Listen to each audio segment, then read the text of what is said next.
Salam sejahtera bagi kita semuanya. Shalom. Shalom. Ya, puji Tuhan, kembali kita bersekutu dalam kebenaran firman Tuhan. Sama-sama kita buka Alkitab kita dalam kitab 2 Korintus pasal yang ke-8.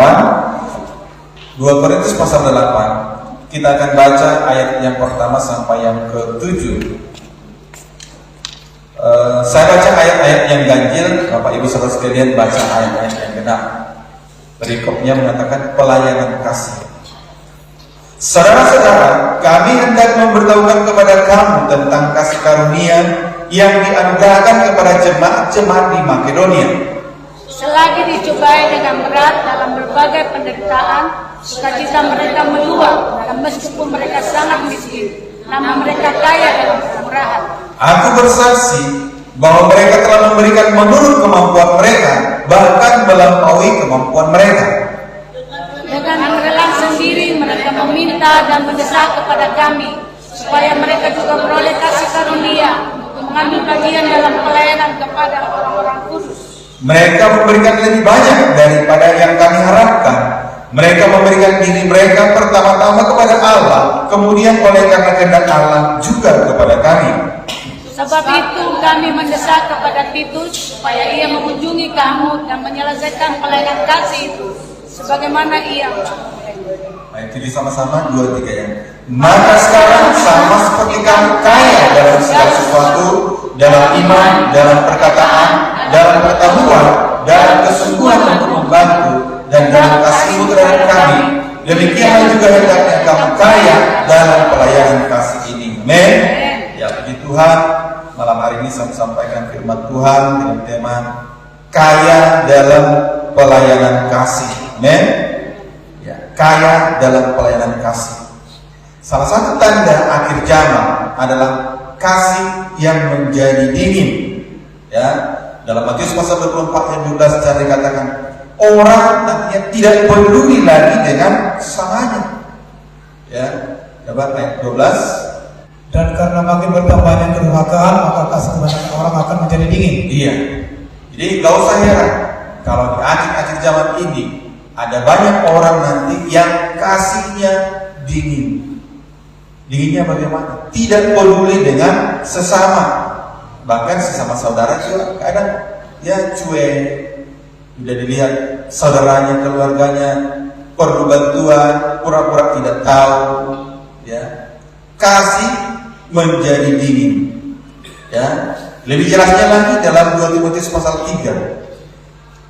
Kita lihat di sini ayat yang pertama sampai yang kelima.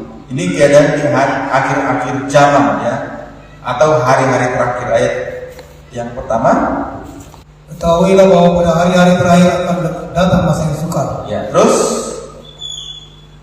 Manusia akan mencintai dirinya sendiri dan menjadi hamba uang. Mereka akan membual dan menyampaikan diri. Mereka akan menjadi pemfitnah. Mereka akan berontak terhadap orang tua. Tidak tahu terima kasih, tidak mempedulikan agama. terus Tidak tahu mengasihi, tidak mau berdamai, suka menjelekan orang, tidak dapat mengekang diri, garam, tidak suka yang baik. apa? Suka mengkhianat, tidak berpikir panjang, tidak tahu, dan menuruti hawa nafsu daripada menuruti Allah. Secara lahiriah mereka menjalankan ibadah mereka, tetapi pada hakikatnya mereka memungkiri kekuatannya. Jauhilah mereka itu. Iya, inilah keadaan manusia di akhir zaman. Ya, yang pertama tadi dikatakan manusia itu akan mencintai diri sendiri, egois. Ya, tidak peduli orang lain. Ya, hanya mengutamakan diri sendiri. Terus dikatakan juga tidak tahu mengasihi. Itulah keadaan di akhir zaman. Dan yang kelima dikatakan mereka beribadah tapi sifatnya hanya formalitas. Ya, mereka dikatakan menjalankan ibadah secara lahiriah tapi memungkiri kekuatannya. Seharusnya orang yang beribadah pastinya ada perubahan hidup. Ya, kita beribadah menghadap Tuhan. Ya, kita beribadah mendengarkan firman Tuhan. Lewat firman Tuhan hidup kita diubah. Yang dulunya tidak punya kasih menjadi kasih. Ya, tapi mereka-mereka ini yang saya katakan tadi, ya, tidak tahu mengasihi, ya, mencintai diri sendiri. Itulah keadaan di akhir zaman. Nah, jadi untuk mengatasi krisis kasih ini, maka kita harus giat atau kaya dalam pelayanan kasih yang sudah kita baca tadi dalam 2 Korintus pasal 8 tadi itu. Ya, harus kaya dalam kasih. Kalau tidak, nanti terancam kasih kita menjadi dingin. Ya, kalau sudah dingin parah.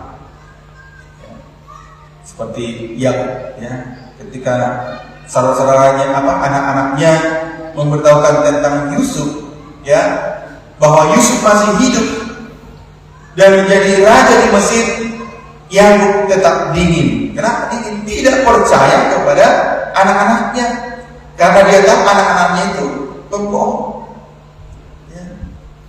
Baru nanti dia percaya, kasihnya bangkit ya, ketika dilihatnya kereta-kereta Mesir yang dikirim oleh Yusuf. Nah, jadi supaya kita tidak terjerumus kepada dosa akhir zaman, ya, krisis kasih, maka kita harus giat atau kaya dalam pelayanan kasih. Ya, jadi saya katakan tadi tema kita kaya dalam pelayanan kasih, ya, atau mengamalkan kasih persaudaraan, mengamalkan Philadelphia. Ya, dulu slogan kita atau gereja kita GBI Philadelphia, ya kan? Kasih persaudaraan. Sekarang meningkat jadi GBI Agape. Ya, kasih meningkat lagi. Nah, jadi mengamalkan itu berarti kita melakukan, mempraktekkan kasih Philadelphia, kasih persaudaraan, kasih yang bisa dilihat dan dinikmati orang lain. Amin. Ya. Filipi pasal 4 yang kelima dikatakan situ, hendaklah kebaikan hatimu itu diketahui oleh semua orang. Ayat yang kelima, hendaklah kebaikan hatimu diketahui semua orang, Tuhan sudah dekat. Iya. Nah, jadi sama di sini, Tuhan sudah dekat, berarti juga sama akhir zaman.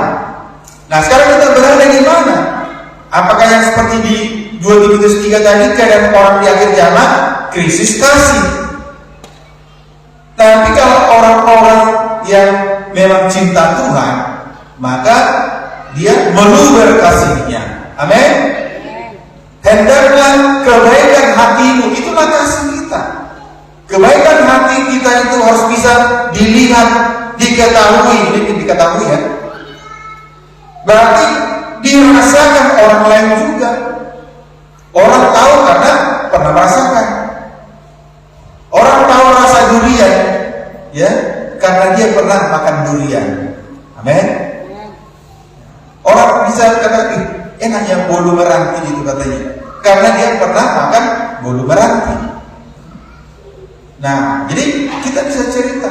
Nah, di sini juga diketahui semua orang, ya, karena orang-orang itu sudah merasakan kebaikan hati kita. Mereka bisa merasakan kasih kita. Amin. Amin. Ya. Tuhan sudah dekat katanya. Berarti akhir zaman.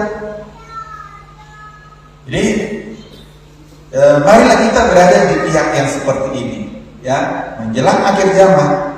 Kasih kita, kebaikan kita itu harus meluber. Jangan seperti di 2 Timotius pasal 3, kasihnya menjadi dingin. Ya, hanya cinta diri sendiri, tidak tahu mengasihi. Ya. Nah, jadi untuk bisa kaya dalam pelayanan kasih tadi itu, ya, ada yang perlu kita pahami, bahwa kita tidak akan bisa mengasihi dengan tulus kalau dengan kekuatan kita sendiri.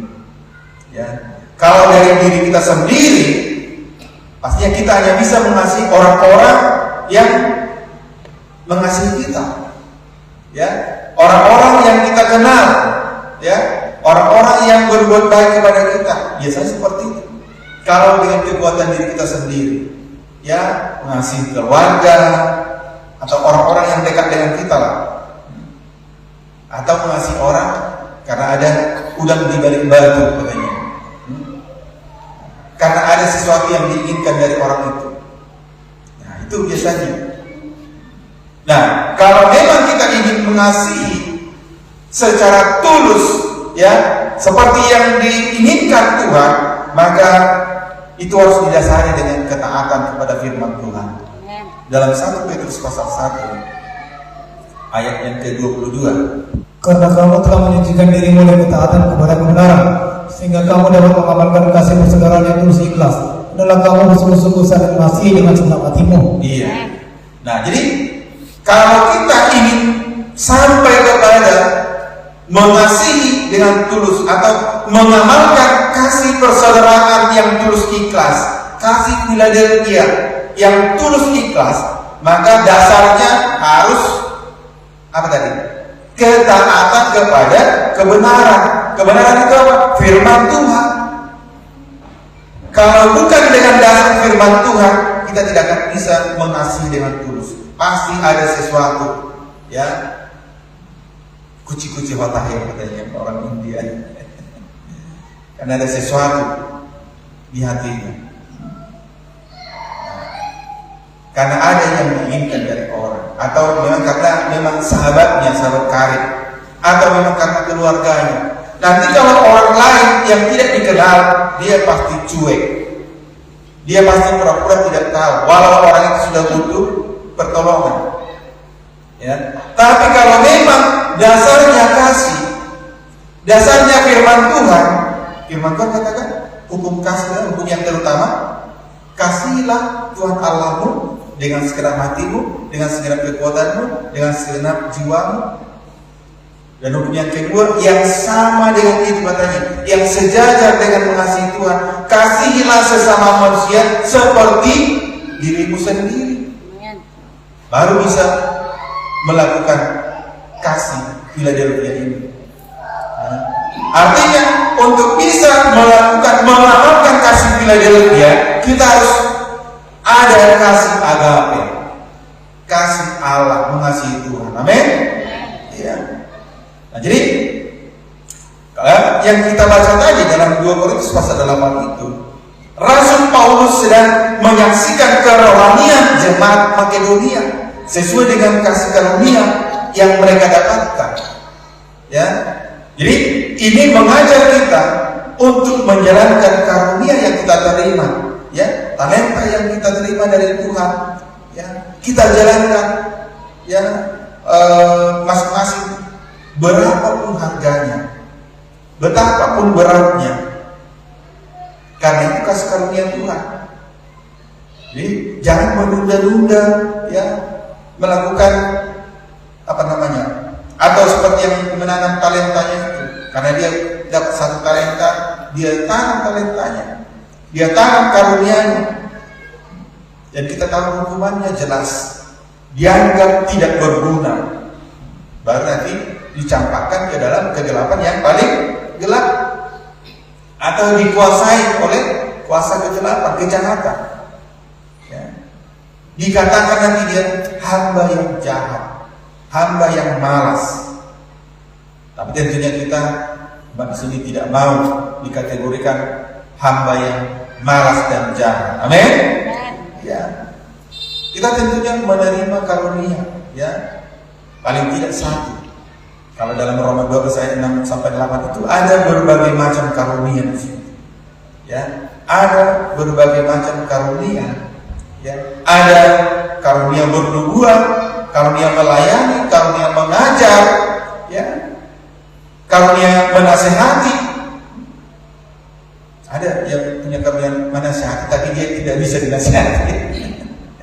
Bagaikan penasehat ajaib. Hanya menasihati orang pandai, tapi dia dinasihati nggak terima. Ya, ada karunia membagi-bagikan sesuatu, ya. Ada juga karunia memberi pimpinan, ya. Nanti dibaca Roma pasal 12 ayat 6 sampai 8 itu. Nah, jadi apapun karunia kita, marilah kita jalankan. Amin.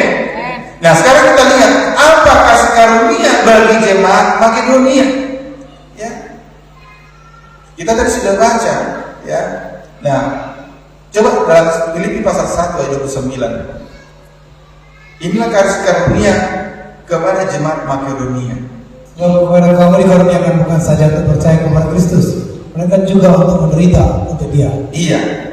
Nah, jadi seperti yang sudah kita baca dalam 2 Korintus pasal yang ke-8 tadi itu, ya, bahwa kasih karunia atau ayat 1 dikatakan, saudara-saudara, kami hendak memberitahukan kepada kamu tentang kasih karunia yang dianugerahkan kepada jemaat-jemaat di Makedonia.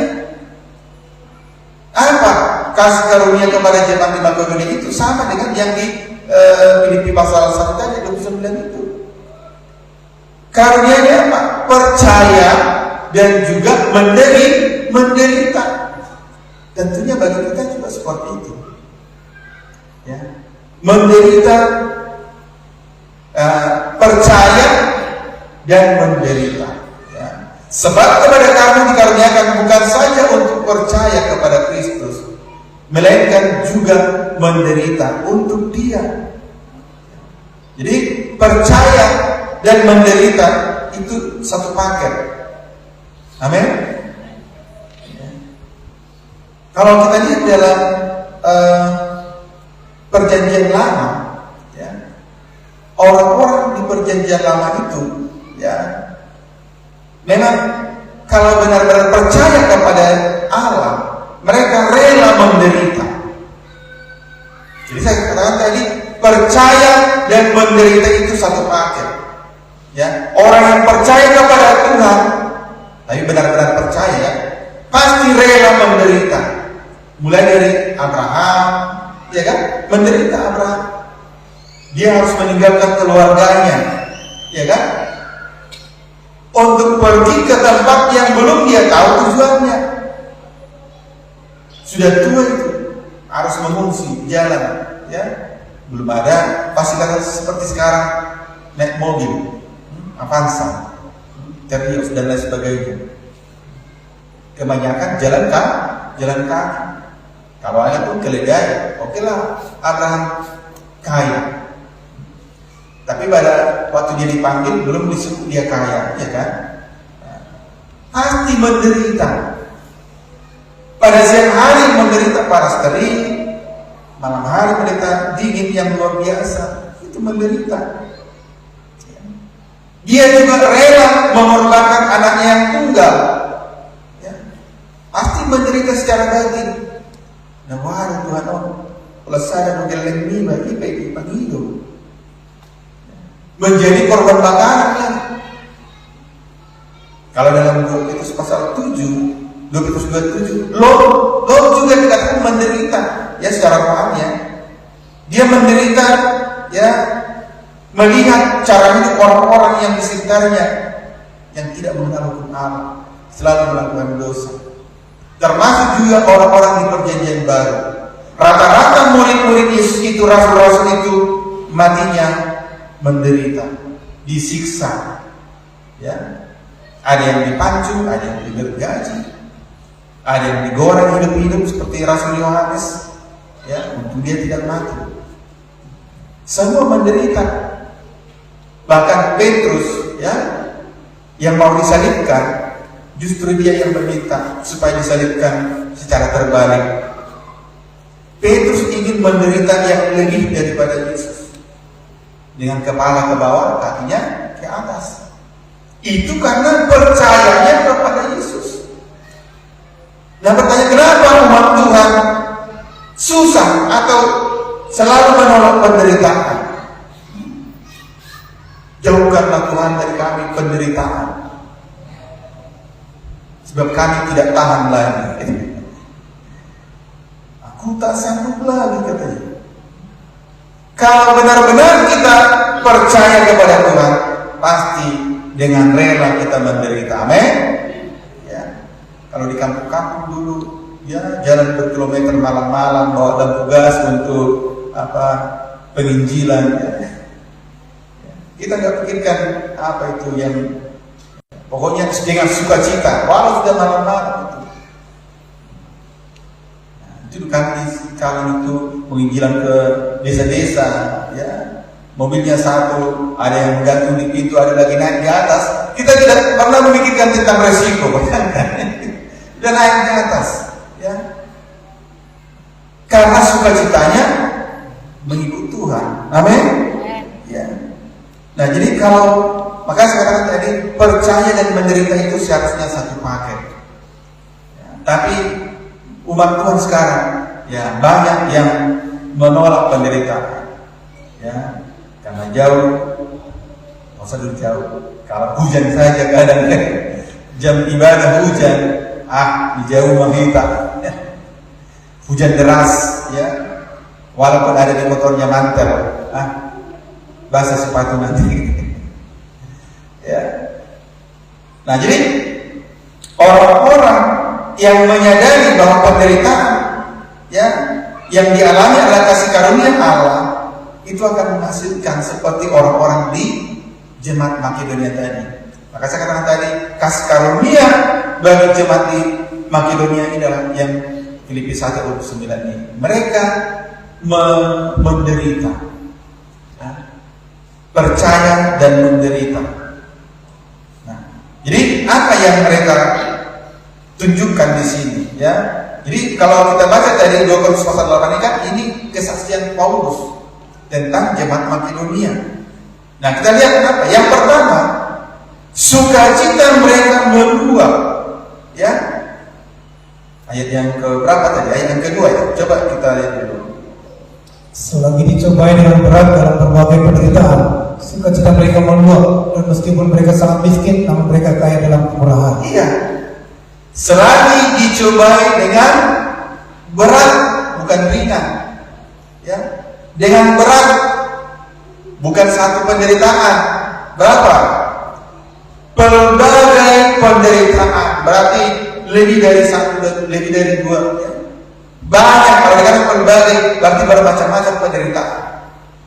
Ada penderitaan dari sini, ada dari situ, dari sana. Tapi yang jelas, Paulus menyaksikan sukacita mereka meluap.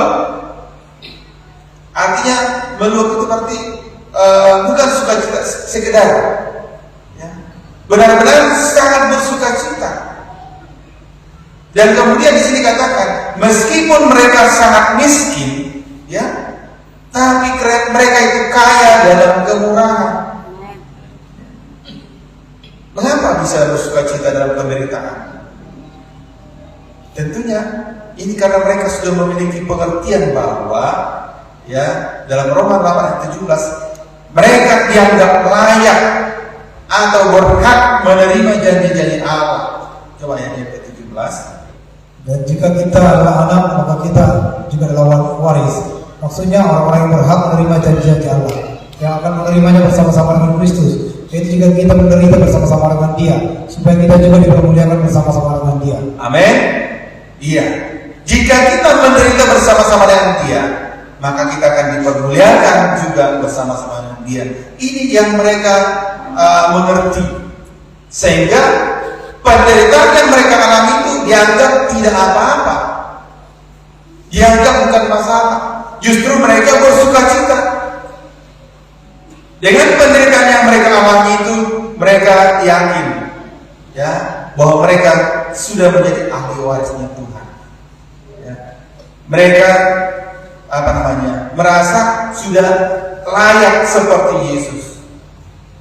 Kita yang seringkali katakan, ku mau sepertimu Yesus, tapi dalam penderitaan nggak mau seperti Yesus.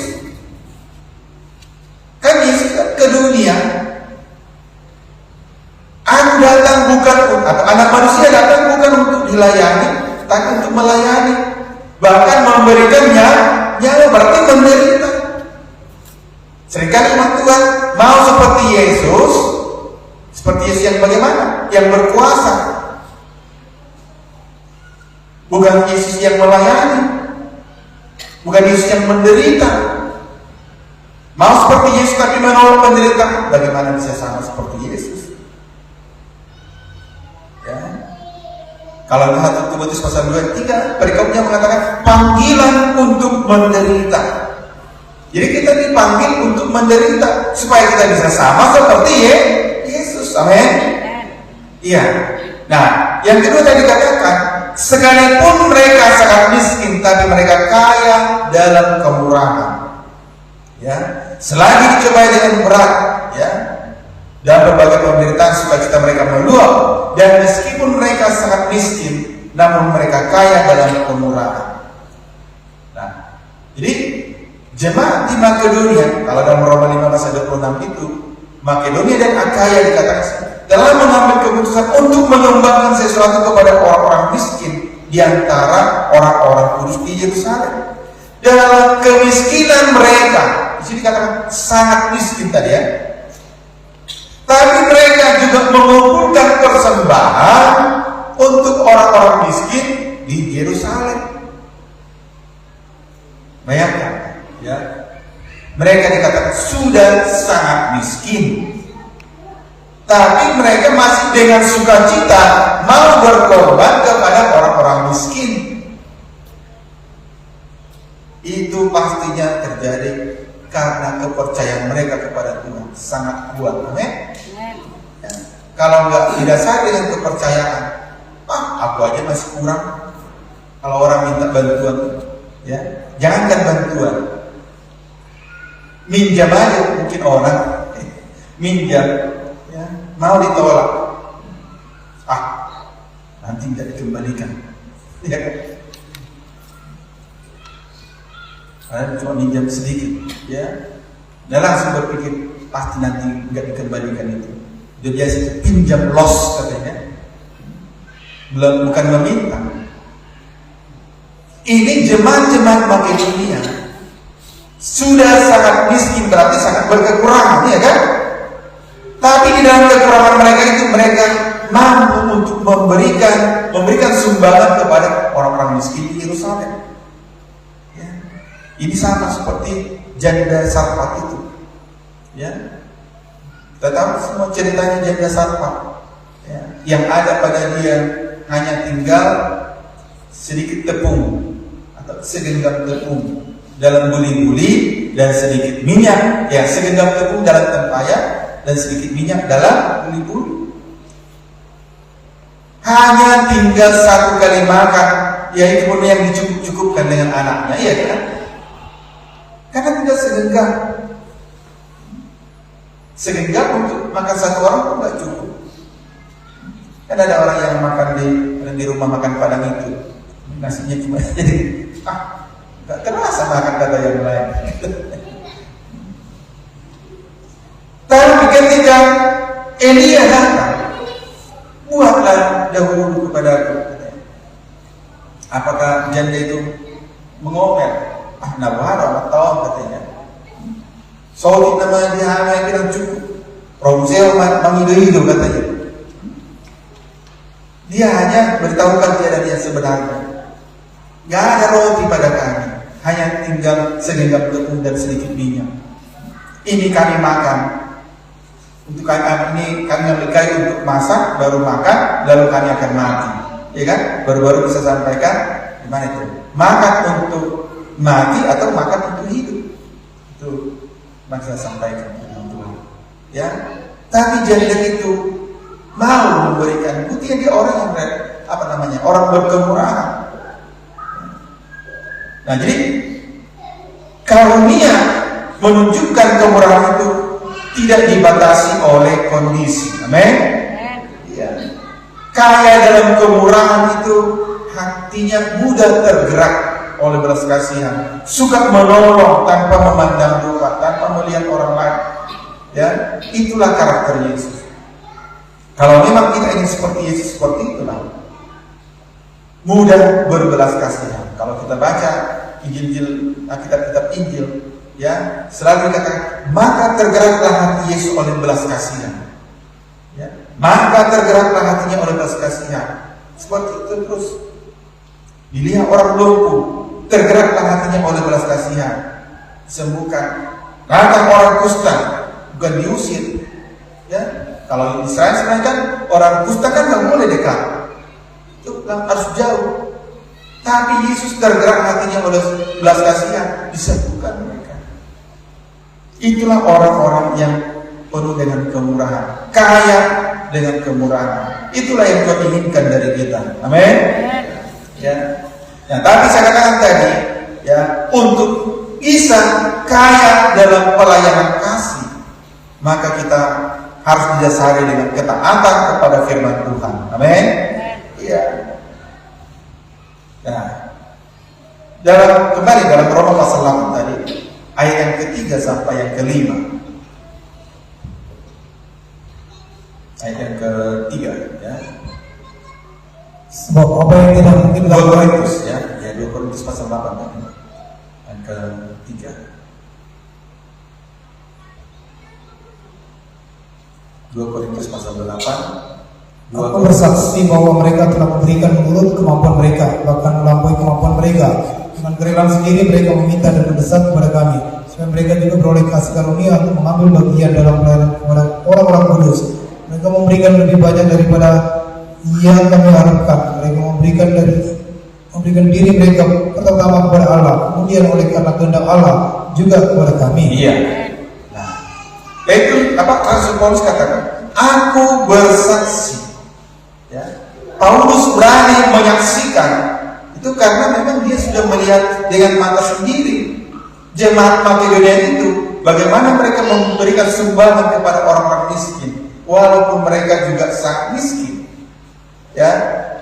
Nah, di sini dikatakan ya, mereka itu memberikan menurut kemampuan mereka, bahkan melampaui kemampuan mereka. Karena mereka aja sudah sangat miskin, malah memberikan lagi kepada orang-orang miskin. Dikatakan melampaui kemampuan. Kalau orang miskin biasanya apalagi yang mau diberikan. Tapi memang kalau memang dia kaya dalam kemurahan, dia tidak akan pernah menolak orang lain. Pasti dia akan membantu. Ya, ketika ada seperti kita lah, ya, seringkali dipungut taken less. Ya kan? Nah, jadi gak ada alasan udah habis uang kami. Ya, kalau jemaat Makedonia gak seperti itu, ya, dalam keadaan sangat miskin pun mereka tetap memberikan sumbangan itu. Ya. Kemudian yang kedua, dengan kerelaan sendiri mereka meminta dan mendesak supaya mereka juga beroleh kasih karunia untuk mengambil bagian dalam pelayanan kepada orang-orang kudus. Ya, jadi bukan karena seperti ini, bukan karena ada kecerdasan bukannya. Orang Makedonia ini mereka meminta, ya, bahkan mendesak kepada rasul-rasul supaya mereka diikutkan dalam pelayanan itu, supaya mereka bisa ambil bagian di pelayanan kepada orang-orang kudus itu. Ya. Dengan kerelaan sendiri. Nah, itu yang kedua, ya. Yang ketiga, mereka memberikan lebih banyak daripada yang kami harapkan. Ya. Memberikan lebih banyak daripada yang diharapkan. Jadi pengumpulan sumbangan di jemaat Makedonia itu lebih dari target. Ya. Sama seperti ketika pembangunan tabernakel dalam kitab Keluaran itu, ya, sampai dihentikan persembahan itu. Tuhan katakan kepada Musa, suruhlah supaya orang Israel itu jangan lagi membawa persembahan, karena barang-barang atau persembahan untuk pembangunan Allah sudah berlebih, katanya. Karena seperti ini tadi orang jemaat Makedonia, hasil pengumpulan sumbangan itu lebih daripada yang diharapkan. Ya, kenapa? Karena mereka memberikan dengan sukacita. Gak ada alasan orang miskin dan sebagainya, orang kaya. Ya. Yang keempat, ya, mereka memberikan diri mereka. Ya, jadi bukan cuma persembahan, tapi memberikan diri mereka. Contohnya kita sudah berikan persembahan. Satu kota, satu keluarga, kan? Batu bara atau 500.000. Ya. Tapi mereka juga memberikan diri, ya. Mereka memberikan diri mereka pertama-tama kepada Allah, menyerahkan diri kepada Allah, melayani Tuhan. Amin. Tapi juga, ya, karena kehendak Allah kepada kami, kata Paulus, berarti kepada penggembalaan. Untuk apa? Untuk membangun bait Allah ini. Amin. Jadi jangan kira kami kan sudah berkorban, udah kami kasih korban kami, udah kami kasih tekan les kami, ya ikut lagi kami gotong royong. Kalau jemaat Makedonia kasih hartanya, kasih juga dirinya, amin. Kasih keahlianmu, ya. Apalagi yang anti bertukar, nah ini yang diperlukan. Amin. Semuanya jemaat, tidak peduli perempuan, laki-laki, ya. Siapa yang punya hati, ya. Siapa yang punya hati, ya, atau siapa yang ingin menderita, ya, karena percaya, nah, silakan datang. Berikanlah dirimu untuk Tuhan, amin. Ya. Nah, jadi inilah yang disebut dengan kaya dalam kemurahan, ya, bukan hartanya, semua diberikan, hatinya diberikan, tubuhnya, tenaganya, pikirannya, ya, semua diberikan untuk kemuliaan Tuhan, ya. Karena dasarnya tadi percaya, amin. Nah, jadi kalau kita sudah menerima karunia percaya, ya, marilah kita tingkatkan karunia itu lagi dengan karunia menderita untuk Tuhan, amin. Ya. Mungkin ada yang takut, ya, ngeri lah menderita untuk Tuhan. Rasul-rasul ada yang dipancung, ada yang digergaji dan sebagainya. Nah, penderitaan umat Tuhan sekarang kan juga seperti itu lagi, ya. Ya, penderitaan kita ya lewat pelayanan kasih tadi itulah, amin. Menderita lewat pelayanan kasih. Penderitanya apa? Walaupun kita dalam kekurangan, miskin, tapi jangan sampai lewat kalau soal pengorbanan kepada orang-orang kudus, amin. Ya, itu tadi orang Makedonia. Jadi mungkin kita gak menderita secara fisik, ya, tapi secara finansial, ya, berkorban untuk pekerjaan Tuhan di dalam kekurangan kita, sama seperti janda miskin, persembahan janda miskin, ya kan? Nah, perhatikan yang diberikan janda itu dikatakan cuma 2 peser. Justru Tuhan katakan itu yang lebih banyak daripada yang lain itu. Kenapa? Karena orang-orang lain memberikan dari kelebihan mereka, karena kaya, walau diberikan sampai terkejut ya, berjut-jut, masih banyak di ATM-nya, ya kan? Tapi janda itu dikatakan, itulah kepunyaannya semua, memberi dalam kekurangan. Nah, jadi tapi jangan kita membantu orang seperti yang sekarang tadi, ya, karena ada udang di balik batu, karena memang itu kenalan kita, karena itu kompak kita, baru kita bantu, ya. Kalau orang lain tidak mau bantu, ya, atau dia sebenarnya mau kubantunya dia, tapi karena kulihat sifatnya itu nggak seorang, kan banyak juga seperti itu, ya kan? Berarti dia hanya melihat ya orang. Kalau kita membantu orang tanpa pandang bulu, ya, jangankan orang Kristen, di luar agama Kristen pun, ya, tunjukkanlah kasihmu, menunjukkan bahwa kita kaya dalam kemurahan, amin. Ya, jadi sekali lagi, jemaat Makedonia yang sangat kesulitan soal ekonomi, keuangan, atau sangat miskin dikatakan tadi, tapi mereka bisa kaya dalam kemurahan, amin. Mau membantu, ya. Nah, jadi inilah menjadi juga pelajaran bagi kita atau menjadi pendorong bagi kita. Tadi kan Rasul Paulus bersaksi, ya, menyampaikan ini kepada jemaat Korintus, tujuannya untuk mendorong orang Korintusnya lagi. Karena sebenarnya orang-orang Korintus, kalau dalam ayat yang ke-6, ya, orang-orang Korintus sebenarnya sudah memungutnya sumbangan sebenarnya, tapi tertunda sumbangan mereka karena apa itu? Atau mungkin karena ya yang mengumpulkan itu bagaimana, ya, panitianya, ya. Coba di sini ayat yang ke-6. Sebab itu kami mendesak kepada Titus supaya ia mengunjungi kamu dan menyelesaikan pelayanan kasih itu sebagaimana ia telah memulainya. Nah, jadi sebenarnya pelayanan kasih di Korintus sudah dimulainya, tapi tertunda. Ya, entah apa alasannya. Entah siapa yang salah katanya. Kalau itu jemaat Akaya Makedonia, udah langsung Paulus sudah mengantarkan persembahan itu, makanya Paulus bisa bersaksi apa yang mereka berikan itu lebih dari kemampuan mereka.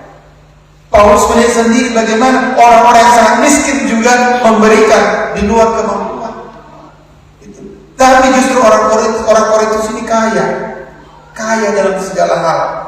Ayat yang keberapa? Yang ketujuh ya, coba kita lihat. Maka sekarang sama seperti kamu kaya dalam segala sesuatu. Iya, kaya dalam segala sesuatu. Inilah orang Korintus. Ya, dalam iman, dalam perkataan, termasuk tentunya dalam keuangan, ekonomi. Karena kota Korintus itu kota yang apa itu? Ya, kota yang sangat terkenal juga. Ya, pusat perdagangan di situ. Kaya mereka. Tapi bisa pelayanan untuk orang-orang kudus tertunda. Ya.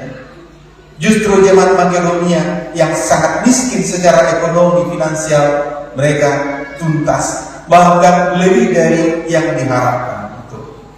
Amin. Nah, jadi sekali lagi firman ini ditulis untuk menjadi pendorong bagi kita. Walaupun ayat ini pendorong bagi Korintus, tapi juga pendorong bagi kita yang hidup di akhir zaman, atau pendorong bagi kita jemaat GB Agape Sumedang. Amin. Ya, supaya kita juga ya mengembangkan karunia percaya kita lebih tinggi lagi, mau menderita untuk Tuhan. Amin. Lewat kaya dalam pelayanan kasih. Amin. Baik, sampai di sini firman Tuhan.